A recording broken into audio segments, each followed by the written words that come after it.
Vamos a comenzar, decíamos, la última conferencia del día de hoy, a cargo del magíster Javier Gutiérrez Fernández Cuervo, quien, bueno, es una alegría tenerlo entre nosotros. Desde hace un par de añitos que teníamos muchas ganas. Este año, gracias a Dios, se concretó. Y esta conferencia va a ser un poco también presentación de su libro, el primer flamante libro que tenemos el honor de haber publicado y que, bueno, aconsejamos muchísimo su lectura, sobre todo por la claridad, aparte de la ortodoxia, la claridad expositiva que tiene Javier. Es uno de los grandes talentos que nos parece que es bueno por eso difundirlo. Javier Gutiérrez Fernández Cuervo es esposo, padre de 3 niñas, español y peruano, una dualidad que encarna su compromiso con la hispanidad como espacio vital de la tradición católica. Es autor de este libro que mencionábamos, En defensa de la realidad, cómo resistir a la verdad ante la imposición de la utopía. Una obra que sintetiza su pensamiento crítico frente a la modernidad y una apuesta por un realismo filosófico anclado en la tradición hispánica. Es carlista, secretario del Círculo Tradicionalista Leandro Castilla, del sur de Perú. Como promotor educativo, preside la Asociación Civil Educativa Domus Aurea y dirige la Corporación Educativa Familiar El Alcázar, instituciones dedicadas a la educación católica, hispánica y humanística. Es director, además, de la Escuela Sombrilla estadounidense en Pell Academy y miembro fundador de Trad School, entidad acreditadora de escuelas católicas tradicionales.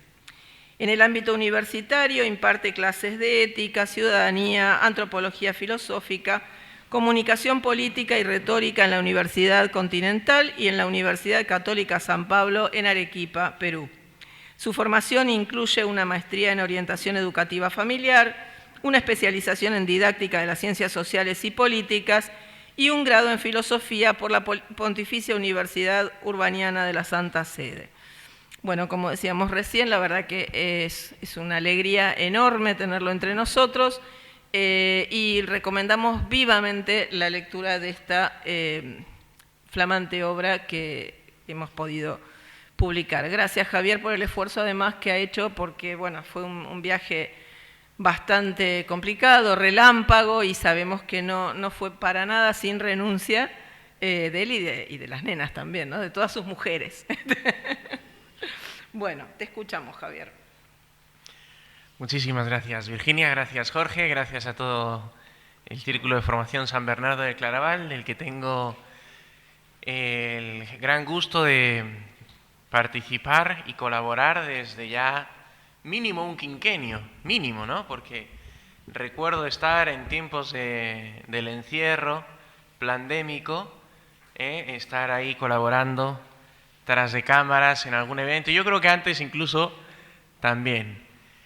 Y ahora pues, bueno, está tan mal el mundo que me toca estar aquí, al otro lado, delante, porque Virginia es muy insistente. Sin ella este libro no habría existido, sin duda alguna. Este libro es conclusión, o bueno, mejor dicho, es síntesis de un curso que dicté el año pasado, justamente ya con esa lógica y con la intención de que saliera este libro. El curso se llamó Realismo, Realismo y Realismo, pero al final esta pequeñita obrita, que es muy chiquita, se ha llamado En defensa de la realidad. Y como el tema del encuentro es la paz de Cristo en el reino de Cristo, hemos específicamente decidido tratar, aunque se me va a ir un poquito y voy a hablar un poco en general, un resumen brevísimo del libro, pero nos vamos a centrar principalmente en el capítulo 2 y el capítulo 4, que es en los que me meto más con Kant, porque hemos titulado esta oportunidad El imperativo categórico frente al imperio de Cristo Rey. En el sentido de que pues estamos centrados en el asunto de Cristo Rey y vamos a ver cómo precisamente el imperativo categórico kantiano tiene una serie de problemas muy grandes y atenta grande y profundamente con una visión católica de la sociedad, de la moral, de la ética y de la política.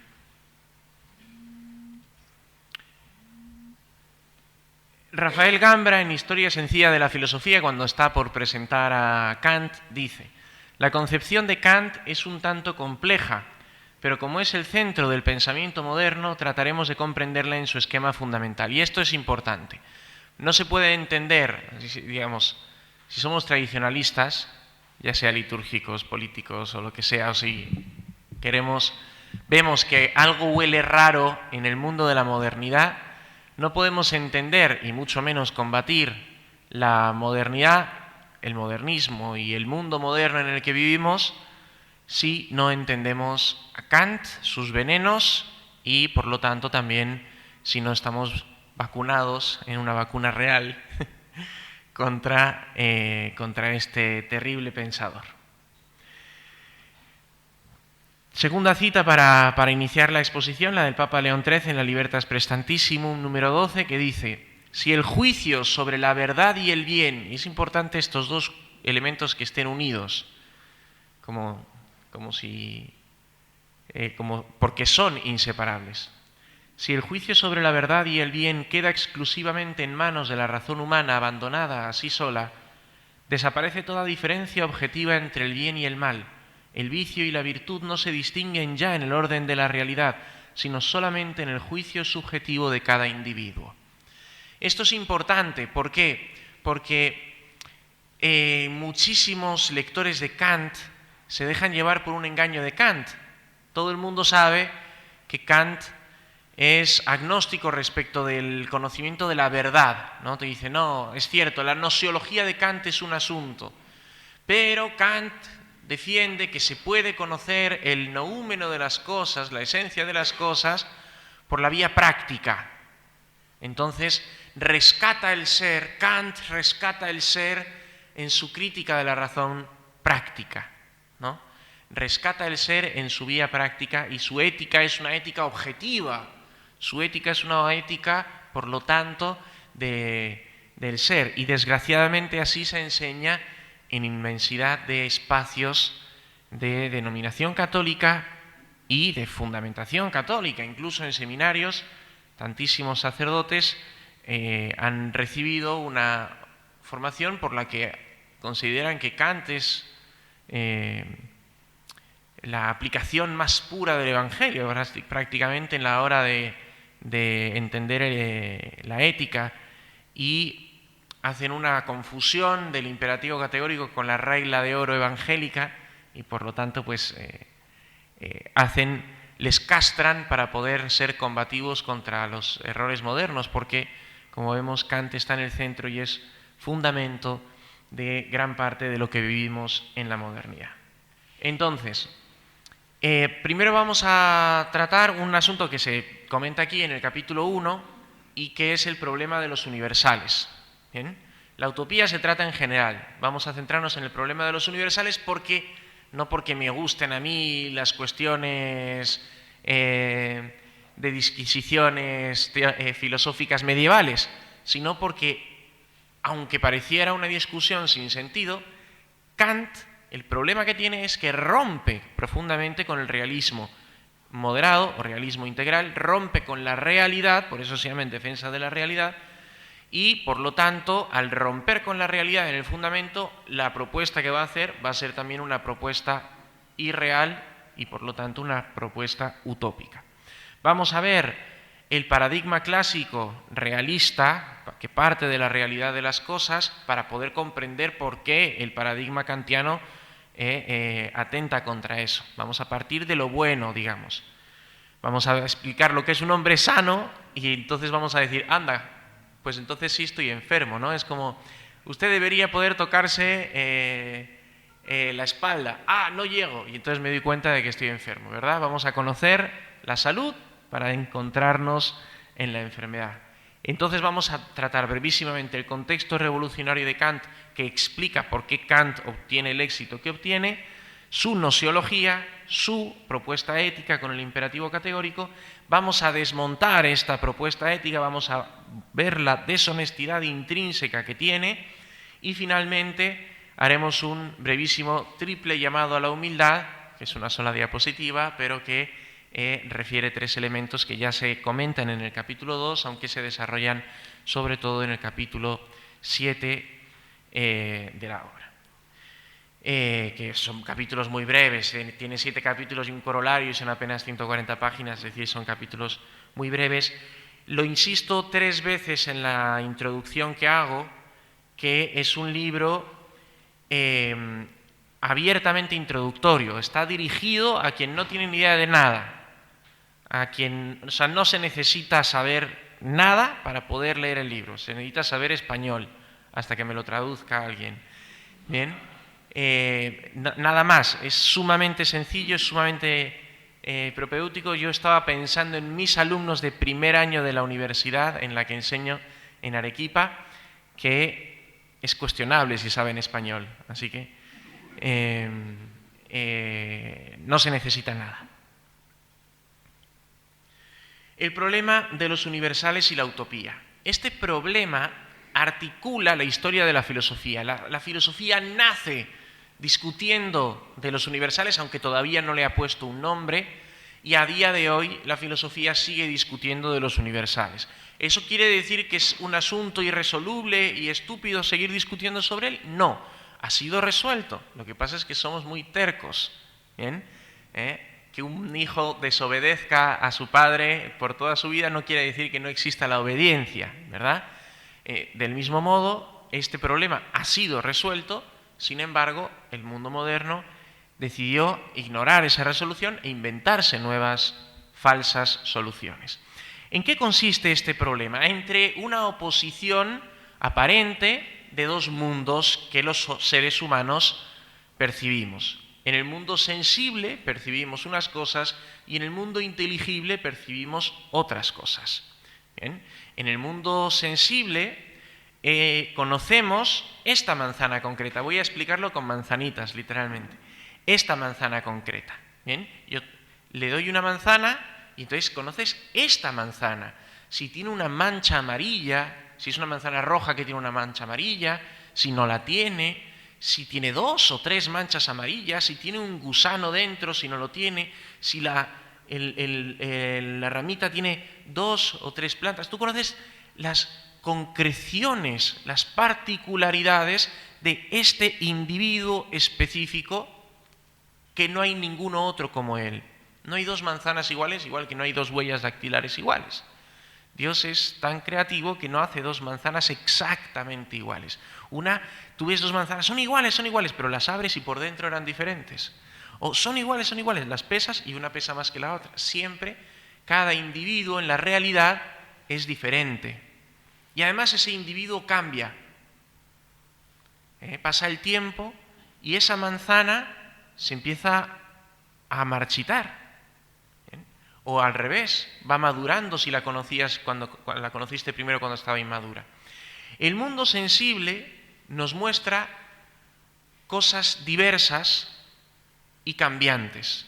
Hay cambio y hay multiplicidad en el mundo sensible. Y el mundo sensible nos da sonidos para entendernos. Yo digo, esto es una manzana y le pongo una palabra, manzana, pero manzana es un sonido que conocemos por el mundo inteligible. Porque a lo mejor si yo les digo, creo que manzana en inglés es apple, ¿no? Y manzana en alemán es Kartoffeln, ¿puede ser? ¿No? Y manzana en italiano es mela, y manzana en francés, no sé, me honro de haber estudiado 3 años francés y no saber ni decir manzana. Es un acto de contrarrevolución. Hay muchas lenguas, ¿bien? Entonces, y esas lenguas se articulan, tú tienes que saber un código, ¿bien? Y ese código se transmite por, se nota que soy profesor de comunicación, se transmite por signos sensibles, ¿ya? Sea un tinta sobre una pizarra que hace un dibujo, que es una palabra, sean ondas que viajan por el aire a través de aparatos tecnológicos también, sea un dibujo, que es una imagen sensible. Bien, el mundo sensible capta, por lo tanto, palabras que son variables, porque en diferentes idiomas pueden significar diferentes cosas, y yo también me podría estar refiriendo a eso como una fruta, y no estaría faltando la verdad, ¿no? Sería una fruta. Y podría ponerle un nombre a una manzana y podría llamarla Miguelita, y entonces que sea mi manzana Miguelita porque la amo mucho y la quiero como mascota. Entonces puedo ponerle diferentes nombres, hay variabilidad, hay cambio. Y yo conozco una manzana concreta, por los sentidos veo esa manzana concreta. Pero la inteligencia me dice que no solo hay eso, que hay una esencia común entre todas las manzanas del mundo. Las manzanas que existieron y que ya se pudrieron o se digirieron antes de que yo naciera, las manzanas que han existido, existen y existirán durante toda mi vida en conexión geográfica o telemática conmigo, o que yo no voy a conocer, que existen al mismo tiempo que yo, pero que yo no voy a conocer, y todas las manzanas que existirán después en todos los tiempos y geografías hasta que Dios ponga el pare. Y ya dejen de haber manzanas, o al menos no las tales como las conocemos. A lo mejor en el cielo hay manzanas deliciosas, pero ¿cómo puedo abarcar todas esas manzanas que no voy a conocer en un solo concepto? Y las estoy abarcando. Cuando yo digo la manzana es una fruta, no me refiero solo a esta manzana concreta que tocan mis manos y ven mis ojos. Me refiero a todas las manzanas, al género completo. ¿Y ese género es algo real o es una ficción? Ese es el universal. Ese género, ese nombre que usamos para abarcar todas las cosas, es lo que se llama universal. La resolución es muy simple. Sí existe. El primero que dice que sí existe es Platón. Platón dice, por supuesto que existe la esencia. Y no solo existe, es lo que verdaderamente existe. Platón dice, es la realidad. Estamos en una cueva, engañados, la realidad está afuera. Vemos esta manzana que es una sombra de la verdadera manzanidad. Platón es el primero que dice que sí existe. Los nominalistas son los que dicen que no existen. ¿Bien? Los nominalistas de la época, que son los sofistas. Es Aristóteles, genio y discípulo de Platón, el que llega a la verdad y a la verdadera resolución del asunto. Esta manzanidad, esta esencia común existe, como dice Platón, pero no existe fuera de las cosas, existe in re, dentro de las cosas. En la manzana, por su naturaleza, está la esencia de la manzana. Está la esencia. Todas las manzanas tienen dentro de sí la esencia de una manzana, y por eso nosotros captamos ambas cosas cuando conocemos cada una de las manzanas. Por los sentidos captamos el mundo sensible, los fenómenos, lo particular de esta manzana, y por la inteligencia leemos dentro, intellegere, intus legere, leer dentro de las cosas. Leemos el interior de este fenómeno concreto y conocemos la esencia, conocemos lo que es una cosa en su ser común. Y entonces esa esencia existe fuera de la conciencia, está en la manzana. O sea, si yo tengo a un hijo en un país que no tiene manzanas y nunca le explico de las manzanas, no las ve en la televisión, nadie le cuenta el cuento de Blancanieves, ni le leen el Génesis. Bueno, en el Génesis no se leen manzanas, así que le podemos leer el Génesis. Yo no le cuento nunca de las manzanas, nunca tiene ninguna relación fenoménica con las manzanas, y por lo tanto él muere desconociendo las manzanas. ¿Eso quiere decir que las manzanas no existen? No, claro que existen, porque existen más allá de la conciencia. No está el universal, la esencia de las cosas, no está ni en un mundo lejano, ni en la inexistencia, ni en la conciencia, está en la cosa. ¿Bien? Y esto es importante tenerlo claro porque si no, no podemos entender qué es lo que rompe Kant.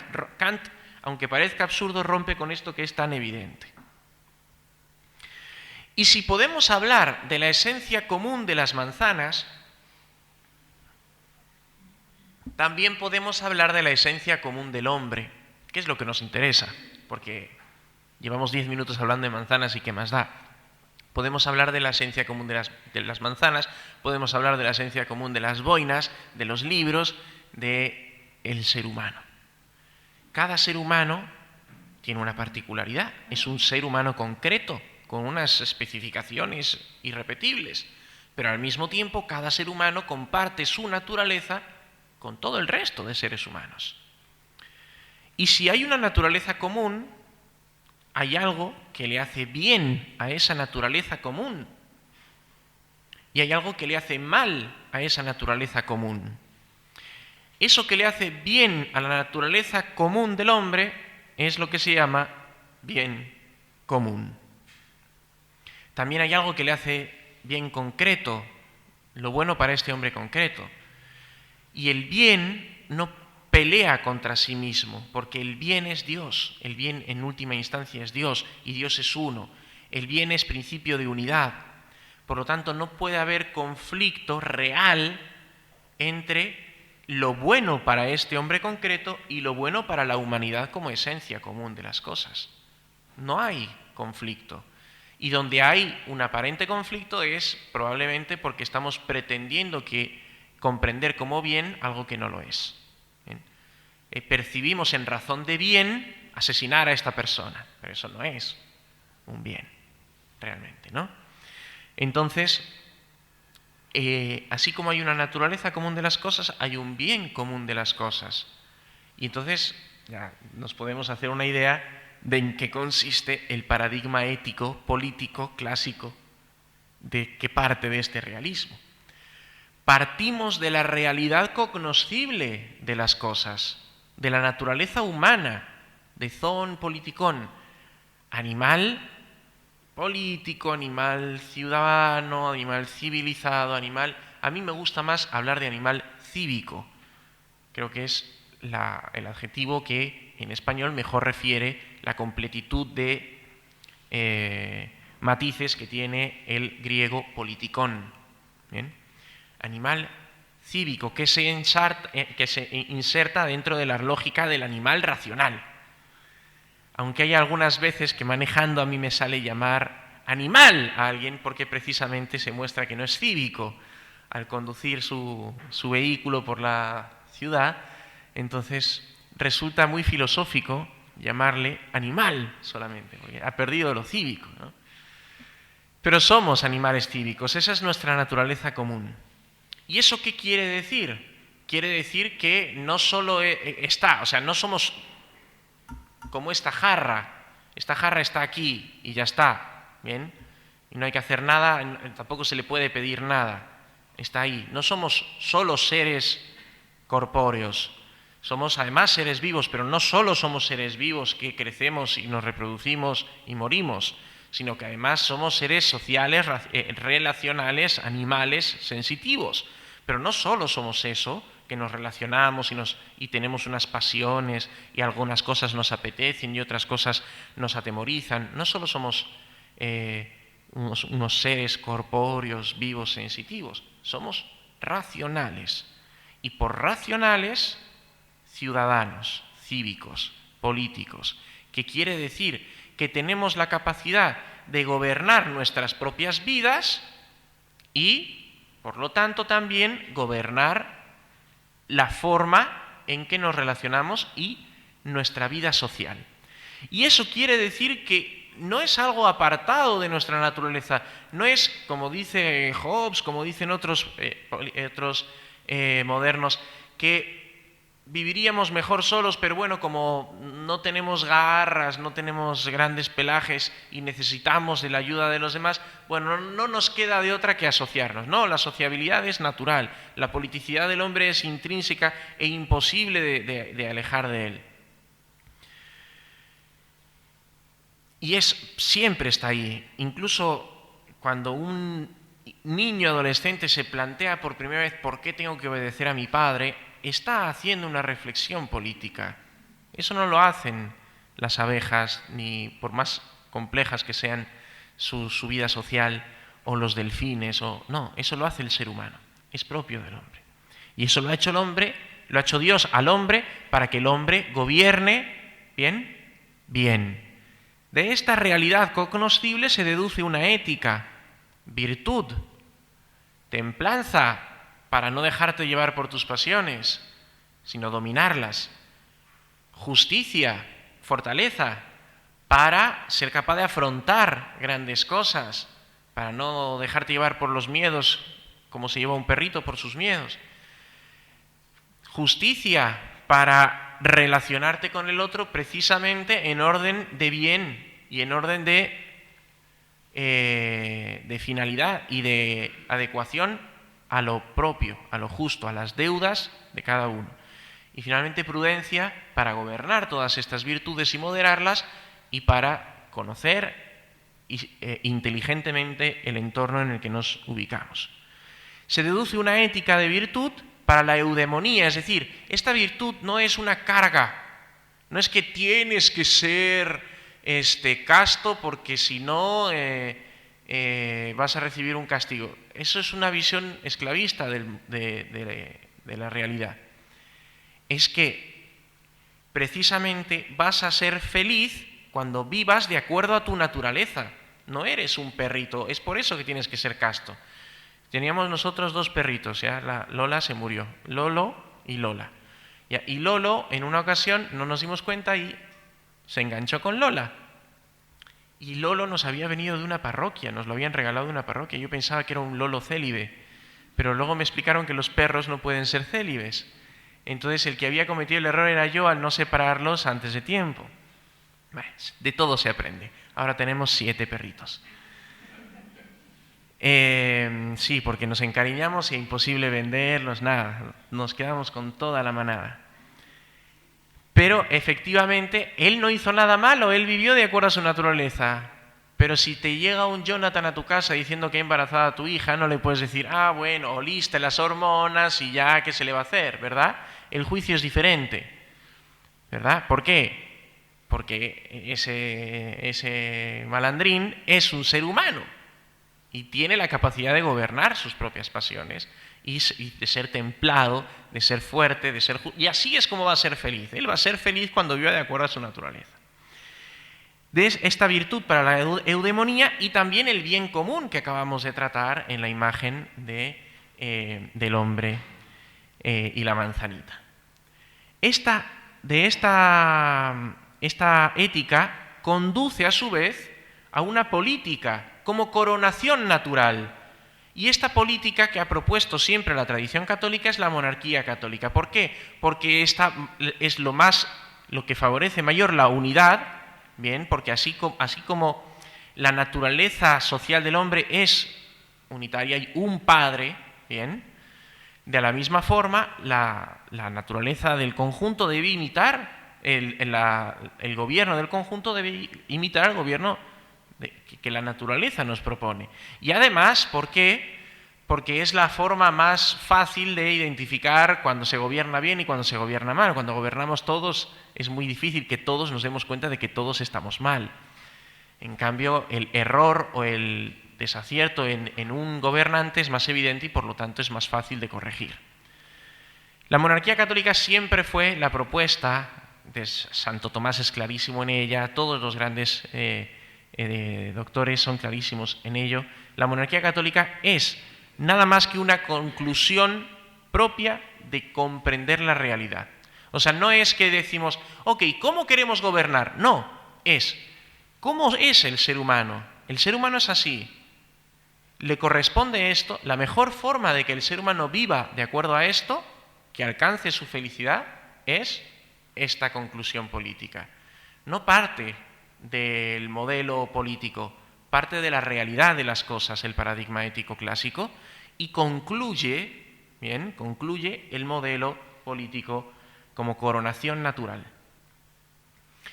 Y esto no les gusta a los burgueses de la revolución, porque ellos lo que quieren es gobernar ellos y que gobierne el que más plata tiene. ¿Bien? No quieren que gobierne uno por designio divino, porque nadie elige a su papá, ¿verdad? Yo no elegí a mi papá, tampoco a mi mamá. Tuve la enorme suerte de que me tocaran un padre y una madre excelentes, pero eso fue por bendición divina. Aunque me guste adjudicarme méritos que no me corresponden, ese debo reconocer que no lo tengo. Ni mis padres me eligieron a mí, ni yo a mis padres. Fue Dios, en su providencia divina. Por eso la monarquía católica deja a Dios la elección del rey. En cambio, los burgueses no querían esto. Bien, había que romper con esto. Kant nace en Prusia en 1724 y muere en el mismo pueblito de Prusia en el que nace en 1804. En medio hay una serie de cosas muy interesantes. Hume escribe el Tratado de la Naturaleza Humana en 1740, en vida de Kant, y ese Tratado de la Naturaleza Humana rompe profundamente con la cognoscibilidad, con la confianza del hombre en su conocimiento. Porque como estamos revolucionándolo todo, hay que romper con todo, y hay que romper también con toda tradición filosófica. Y entonces hay que romper también con los universales. Ya viene el problema desde el nominalismo kamiano, por supuesto. Pero rompe completamente con la posibilidad de conocer, no, las esencias, las cosas. Él dice, incluso nosotros sentimos que el sol nos calienta, pero son dos cosas diferentes. Vemos el sol surgir y sentimos que se nos calienta la piel. Y nos inventamos una relación causa-efecto, pero ni siquiera la relación causa-efecto se puede conocer. O sea, Hume rompe totalmente con la cognoscibilidad del hombre.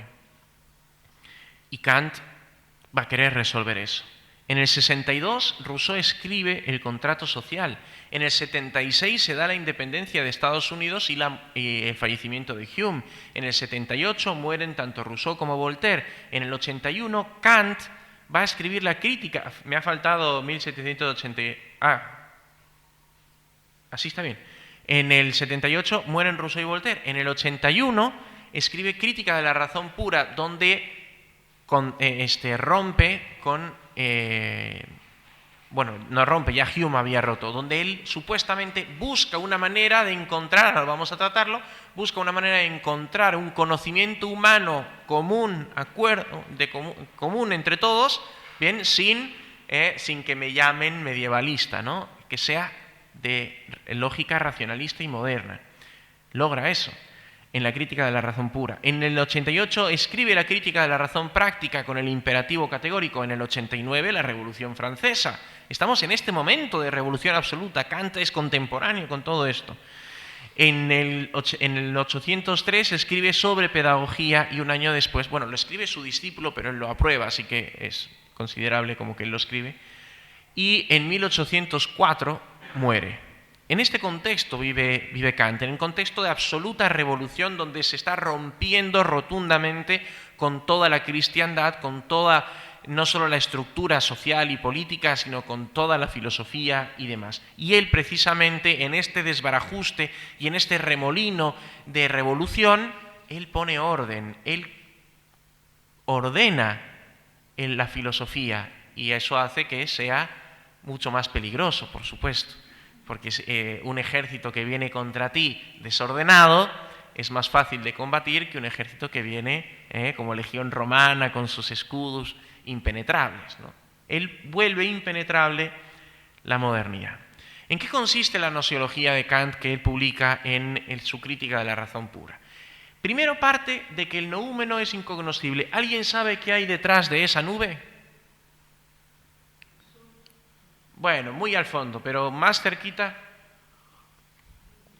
No lo saben porque no se lo he dicho, ¿no? El dibujo lo he hecho yo. Bueno, lo ha hecho una inteligencia artificial con un prompt mío. Bien, ¿y qué hay detrás de esa nube? Solo lo sé yo. Bien.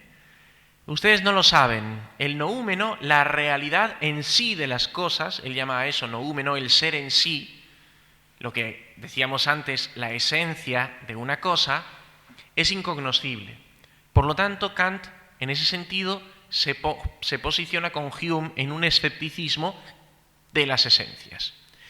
Pero dice, el ser humano, sin embargo, todos los seres humanos, tenemos una sensibilidad común, tenemos ojos, oídos, ¿bien? Y podemos captar algo de la cosa, no la cosa en sí, porque en eso hay discusión, pero podemos captar algo por medio de las formas a priori que tenemos, en las que todos compartimos de espacio y tiempo, podemos ver algo. Y entonces, ¿qué es lo que veíamos? ¿Qué es lo que había detrás de la nube? Una manzana. No, pero no lo sabíamos, porque estaba oculta. Entonces, podemos ver, pero ¿qué pasa? Ya hemos explicado antes, con los sentidos lo que conocemos es exclusivamente el particular, no el universal. Conocemos el particular, conocemos esta manzana concreta. Esto va a hacer que si necesitábamos el universal para legislar en base al bien común, ahora ya no vamos a poder legislar en base al bien común, porque no hay un bien común cognoscible, porque no hay una naturaleza humana común cognoscible. Lo único que conoceremos será a este ser humano en particular, a este ser humano en particular, y por lo tanto a lo que este ser humano en particular comprende como bueno, y lo que este ser humano en particular comprende como bueno, y lo que yo, ser humano particular, comprendo como bueno. Vamos a conocer solo los particulares. Pero algo es algo, ¿no? Dice, al menos conocemos los particulares, conocemos los fenómenos. Y dice, pero entonces, ¿cómo podemos llegar a los acuerdos si solo los particulares son conocidos? Él dice, es que el universal no está en el noúmeno, o da igual si está en el noúmeno, si hay un noúmeno si hay un universal en la realidad, porque no lo conocemos. Lo que nos interesa, en el fondo, a Kant no le interesa la realidad, lo que le interesa es lo que nosotros estamos de acuerdo. Digamos que todos tenemos un filtro que vemos rojo, ¿vale? Y entonces vemos todo rojo y no distinguimos pues el naranja del verde clarito, nos parecen iguales, ¿bien? Entonces lo que dice es, dejemos de discutir sobre si esto es naranja o verde clarito porque no lo podemos ver. Lo que podemos discutir es sobre si es grande o pequeño. Discutamos o hagamos la vida común en base a aquello en lo que todos estamos de acuerdo. Aquello en lo que todos, por los sentidos y por la vida fenoménica, podemos ver. En base a eso podemos establecer un conocimiento objetivo de las cosas. ¿Bien? Moderemos nuestras expectativas, básicamente. Él dice que el entendimiento, bien, juzga lo que la sensibilidad nos expone, lo juzga con una serie de categorías: causalidad, sustancia, unidad, multiplicidad, etcétera, que son a priori. Es decir, lo que viene a decir es, tenemos diferentes opiniones de las cosas, pero todos vemos las cosas en el espacio y en el tiempo y juzgamos las cosas por causalidad, sustancia, unidad. Entonces consideremos eso como lo objetivo que todos tenemos en común y como el conocimiento común que podemos ir desarrollando. ¿Bien? Esa es su lógica. Y por lo tanto, la razón sintetiza obteniendo las ideas trascendentales: alma, mundo, Dios. En definitiva, para Kant, el universal no está ni en el mundo de Platón, ni lo niega, Hume lo niega, como los nominalistas, ni está in re, ni está en la cosa, sino que está donde, para Kant, la realidad de las cosas más profundas, aquello en lo que se fundamenta el conocimiento, está en la conciencia. Según él, la conciencia pues no debería generar conflicto, porque tenemos las mismas categorías y demás. Lo que pasa es que es el mito racionalista, ¿no? Ellos creían que si el hombre conocía mucho, pues llegaría a la verdad, ¿verdad? Si le dabas mucha información. Es la época del enciclopedismo. Bueno, ahora es cuando el ser humano tiene más acceso a información que nunca en la vida y cuando más estúpido es porque es más incapaz de gestionar esa información. Nunca en la historia de la humanidad un ciudadano promedio había tenido acceso a tanta información sin capacidad de procesarla. ¿Y por qué esto es importante? Ya nos quedan apenas unos minutos y todavía no hemos hablado del imperativo categórico. Es que si se entiende bien esto, el imperativo categórico se pasa rapidísimo. El imperativo categórico se formula así. Bueno, tiene varias formulaciones, esta es la más importante. Obra solo según aquella máxima que puedas querer que se convierta en ley universal. Se parece un poco a la regla de oro, ¿no? No hagas al otro lo que no quieres que te hagan. Pero va mucho más allá de la regla de oro. Porque dice, obra según aquella máxima que puedas querer universalizar. Es decir, es una regla, primero, para la convivencia. ¿Por qué? Que no va al bien de las cosas. No te dice obra solo según el bien. No, es un formalismo. Y este formalismo lo que busca no es el bien, que es incognoscible, lo que busca es la convivencia. Quiere decir, ¿yo puedo saltarme una norma por un motivo que yo crea justificado? No, porque si yo me salto cualquier norma por cualquier motivo que yo considere justificado, entonces cualquier otro ciudadano se puede saltar cualquier otra norma por cualquier otro motivo. Esa es la universalización de la máxima. Y entonces yo estoy hablando de descargarme una película pirata, o estoy hablando porque me parece que la propiedad intelectual es no sé qué, o estoy hablando de saltarme un semáforo porque veo que no viene nadie, no hago daño a nadie y me lo salto. ¿Bien? Eso, para Kant, justificaría que venga una persona desquiciada y me asesine porque según él no pasa nada, ¿no? Si yo puedo saltarme una ley por un motivo cualquiera, entonces cualquiera se puede saltar cualquier ley por cualquier motivo cualquiera. Entonces, lo primero que obliga el imperativo categórico es al cumplimiento de la ley sí o sí. Sí o sí. El deber por el deber mismo. Y lo segundo que hace es que rompe la relación entre el bien y el deber. El bien objetivo, incognoscible, ¿bien?, no podría fundamentar el deber moral. Y aquí podría, si alguien está a favor de la tesis que antes expuse, de que la crítica de la razón pura y la crítica de la razón práctica no tienen relación, aquí se ve precisamente que el bien objetivo no puede fundamentar el deber moral porque el bien objetivo es un universal incognoscible. Está detrás de la nube, es parte del noúmeno de las cosas. Entonces, para él, es el deber moral en la conciencia, porque ahí está el universal, el que fundamenta el bien objetivo. Es lo que él llama se me ha ido la palabra. La bondad, podríamos, pero no es bondad. O sea, para él, la benignidad, no. Para él, el modelo es el que es honesto, básicamente. El que vive de acuerdo a lo que cree que es bueno, porque en la conciencia está el fundamento. Es el deber moral en la conciencia el que fundamenta el bien objetivo. Por lo tanto, lo bueno es ser coherente con lo que crees y ser honesto.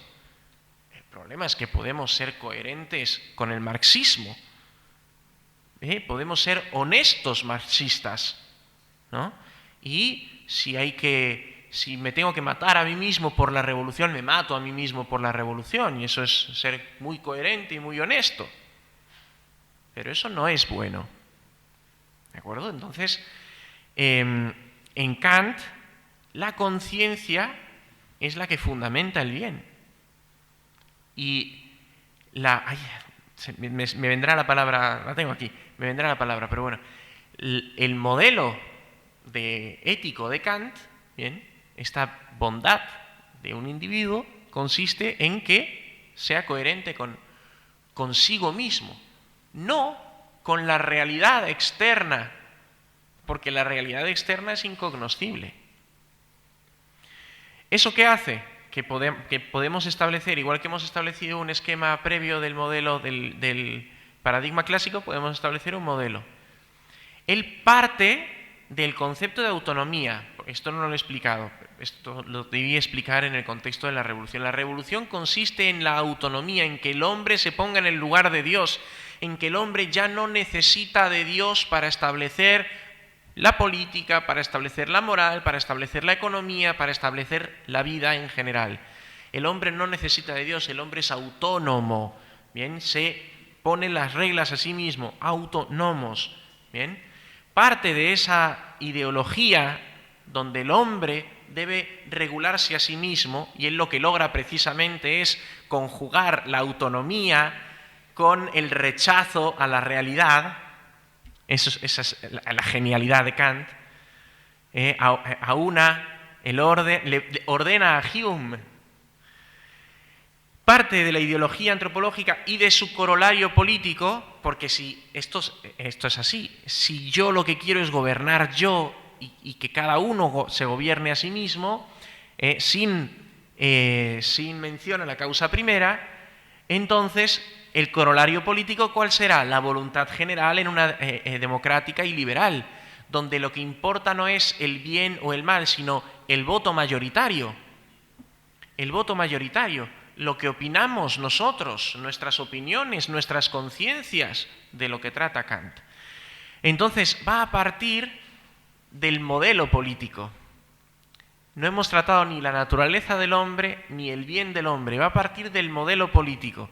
Y entonces, para que este modelo político funcione, para que mi ideología antropológica racionalista funcione, me invento un artilugio, un mecanismo ficticio, que es el imperativo categórico, para que este remolino de voluntades individuales se ordene. El imperativo categórico sirve ¿para qué?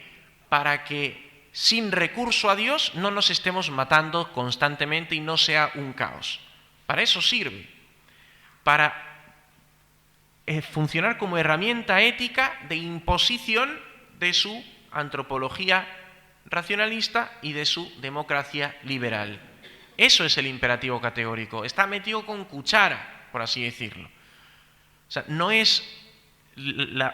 si comparamos, la ética en el modelo clásico se deducía de la naturaleza y la propuesta política era una conclusión. En cambio aquí, la propuesta política es de donde parte la idea.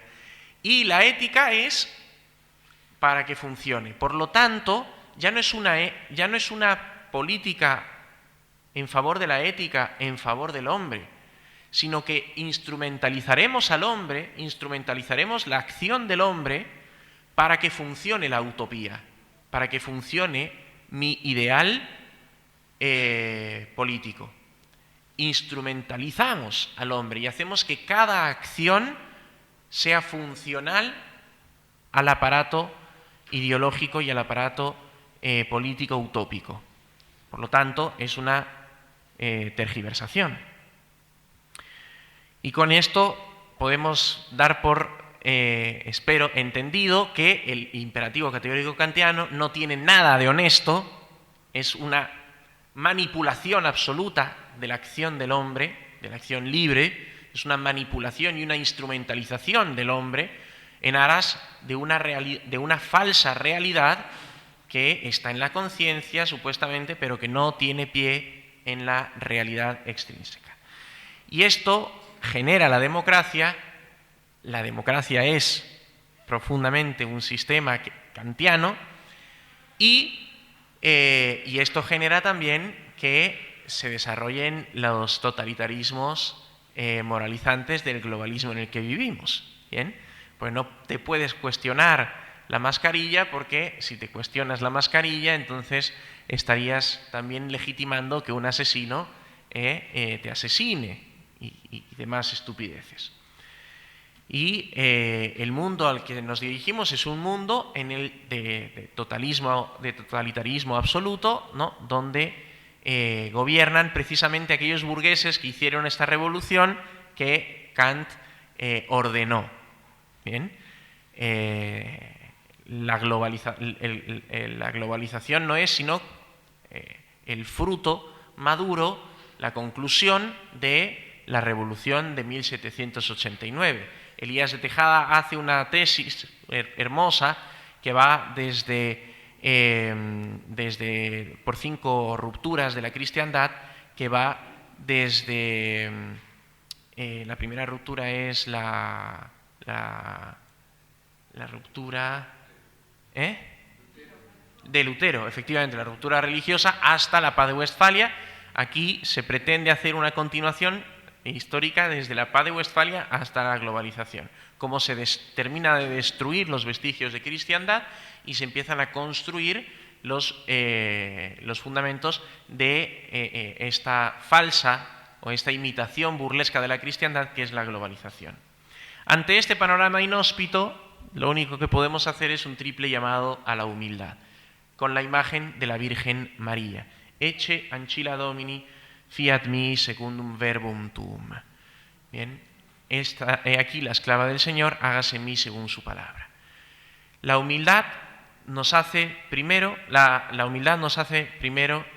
amar la tradición, porque el estar queriendo siempre inventar, fundar cosas y demás es precisamente signo de una gran soberbia de creerse el axis, el centro del mundo. La tradición es amada por aquellos que aman a sus padres. Segundo elemento, la esperanza. La humildad nos hace esperanzados, porque no fundamos la resistencia en nuestras propias fuerzas, sino en Dios. Dios sabe por qué está permitiendo que todo esto suceda, y Dios es el que es capaz de hacer que esta jovencita doncella sea la madre de Dios, y Dios es capaz de hacer que Argentina levante cabeza, que Perú levante cabeza, que la hispanidad levante cabeza. Tampoco estamos seguros de que vaya a pasar. A lo mejor el fin del mundo es antes de lo esperado, a lo mejor el fin del mundo es de aquí a 5.000 años. No tenemos, tenemos signos, cosas, pero certeza absoluta no tenemos. La única certeza absoluta que tenemos es que Dios nos ama y quiere nuestro bien, y por lo tanto esta esperanza. Tengo un capítulo sobre la esperanza en este libro. Y finalmente, asentarnos en la verdad, comunicar la verdad en nuestras palabras, en nuestras acciones, en nuestro ejemplo de vida. Comunicar la verdad, y la verdad con V mayúscula es Cristo y Cristo Rey. Así que viva Cristo Rey.